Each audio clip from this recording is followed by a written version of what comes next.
সাগর মণ্ডলের গল্প শুনে আমার প্রথম যে অনুভূতিটা হয়েছিল সেটা অনুপ্রেরণা নয়, করুণা নয়, দেখো গরিব ছেলেও পারে টাইপ সস্তা মোটিভেশনও নয়, বরং একটা অদ্ভুত রাগ, ভিতরে ধিক ধিক জ্বলা কয়লার মতো রাগ। কারণ আমরা এমন এক সমাজে বাস করছি যেখানে সাগর মণ্ডলদের বেঁচে থাকাটাকে অলৌকিক বানিয়ে দেওয়া হয়। নদিয়ার এক গ্রাম থেকে একটা ছেলে, যার বাবা গুজরাটের হোটেলের সাফাই কর্মী, মা হাসপাতালের সাফাই কর্মী, সে উচ্চ মাধ্যমিকে 500-তে 488 পেয়েছে। মাত্র 12 নম্বর কেটেছে পরীক্ষকেরা। এই খবরটা শুনে অনেকেই বলবে, দেখো ইচ্ছাশক্তি থাকলে সব সম্ভব।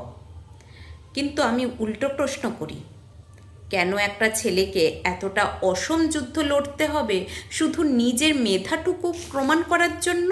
আমরা যে সমাজে আছি সেখানে শিক্ষা আর অধিকার নেই। শিক্ষা এখন ধীরে ধীরে প্রিমিয়াম সাবস্ক্রিপশন হয়ে যাচ্ছে। টাকা দিলে ভালো শিক্ষক, air conditioned coaching, mock test, digital notes, counselling, personal guidance. আর টাকা না থাকলে ভাগীরথী পেরিয়ে টিফিন হাতে নিয়ে স্কুলে যাওয়া, নিজের রান্না নিজে করা, রাতে একা পড়া, তারপর পরীক্ষার পর গুজরাটে গিয়ে হোটেলে কাজ করা। সাগরের গল্প শুনে সবচেয়ে বেশি যে জিনিসটা আমাকে আঘাত করেছে সেটা তার রেজাল্ট নয়, তার সেই কথাটা। নিট নিয়ে যা হচ্ছে তাতে মর্মাহত। দুর্নীতির কারণে মেধা বঞ্চিত হবে তা মানা যায় না। খেয়াল করুন, এই কথাটা কে বলছে? কোনো টিভি স্টুডিওর বুদ্ধিজীবী নয়, কোনো এডুকেশন ইনফ্লুয়েন্সার নয়, একটা ছেলে বলছে যে নিজের জীবনে প্রতিদিন শ্রেণী বৈষম্যের মুখ দেখেছে, যে জানে গরিব মানুষের কাছে মেধা কোনো কবিতা নয়, কোনো ফেসবুক পোস্ট নয়। মেধাই তাদের শেষ অস্ত্র, শেষ দরজা, শেষ নৌকা। আমরা যারা মধ্যবিত্ত, উচ্চ মধ্যবিত্ত, আমরা প্রায় স্ট্রাগল শব্দটা খুব রোম্যান্টিকভাবে ব্যবহার করি। পরীক্ষার আগে ওয়াইফাই স্লো হয়ে গেল, স্ট্রাগল। কোচিংয়ে সিলেবাস বেশি হলে স্ট্রাগল। অথচ সত্যিকারের সংগ্রাম কাকে বলে সেটা সাগরদের জীবন দেখলে বোঝা যায়। সংগ্রাম মানে শুধু অর্থের অভাব নয়, সংগ্রাম মানে পুরো সিস্টেমটাই তোমার বিরুদ্ধে দাঁড়িয়ে আছে। তোমাকে প্রতিদিন বোঝানো হচ্ছে তুমি পিছিয়ে, তোমার উচ্চারণ, জামা কাপড়, স্কুল, ভাষা, আত্মবিশ্বাস সব কিছুকে ছোট করা হচ্ছে। তারপরও তুমি দাঁতে দাঁত চেপে এগিয়ে যাচ্ছ। একসময় বাংলা খবরের কাগজে এই ধরনের গল্প খুব বেরোতো। রিক্সাওয়ালার ছেলে ডাক্তার, দিনমজুরের মেয়ে প্রথম। তখন এগুলোকে অনুপ্রেরণার গল্প হিসেবে দেখানো হতো। আজ বুঝি এই গল্পগুলো আসলে সমাজের ব্যর্থতার দলিল। কারণ একটা সভ্য রাষ্ট্রে কোনো ছাত্রের কাছে শিক্ষা লাভ যুদ্ধ হওয়ার কথা নয়। সরকারি স্কুলগুলোকে আমরা কিভাবে ধীরে ধীরে মরতে দিয়েছি সেটা ভেবে দেখুন। আমরা নিজেরাই বিশ্বাস করতে শুরু করেছি ভালো শিক্ষা মানেই বেসরকারি স্কুল, যেন সরকারি স্কুলে শুধু গরিবরা পড়ে আর গরিব মানে নিম্নমান। এই ধারণাটাই ভয়ঙ্কর। কারণ যখন সমাজে প্রভাবশালী অংশ সরকারি শিক্ষা ব্যবস্থা থেকে নিজেদের সরিয়ে নেয়, তখন সেই ব্যবস্থাকে ধ্বংস করা খুব সহজ হয়ে যায়। আজকে শহুরে অভিভাবকেরা সন্তানের স্কুল বাছেন যেন শেয়ার মার্কেটে ইনভেস্ট করছেন। স্কুল নয় ব্র্যান্ড, শিক্ষা নয় প্যাকেজ।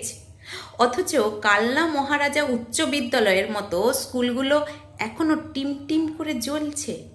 হয়তো ভাঙা বেঞ্চ আছে, স্মার্ট বোর্ড নেই, এয়ার কন্ডিশন নেই, কিন্তু সেখানে এখনও কিছু শিক্ষক আছেন যারা বিশ্বাস করেন একটা গ্রামের ছেলে পৃথিবী বদলে দিতে পারে। আমার এক শিক্ষক বলেছিলেন, শিক্ষা হলো সেই ধারালো চাকু যা সমাজের অর্থনৈতিক স্তরগুলোকে কেটে ফেলতে পারে। কথাটা তখন পুরো বুঝিনি, আজ বুঝি কেন ক্ষমতাবানরা শিক্ষাকে নিয়ন্ত্রণ করতে চায়। কারণ একজন সচেতন গরিব মানুষ সবচেয়ে ভয়ঙ্কর জিনিস। সে প্রশ্ন করতে শেখে, মাথা নত করতে শেখে না। তাই দুর্নীতি যখন শিক্ষা ব্যবস্থায় ঢোকে সেটা শুধু একটা পরীক্ষা নষ্ট করে না, সেটা আসলে শ্রেণী ব্যবস্থাকে স্থায়ী করতে চায়। বলে দেয় তোমার মেধা থাকলেও দরজা খুলবে না যদি পেছনে টাকা না থাকে।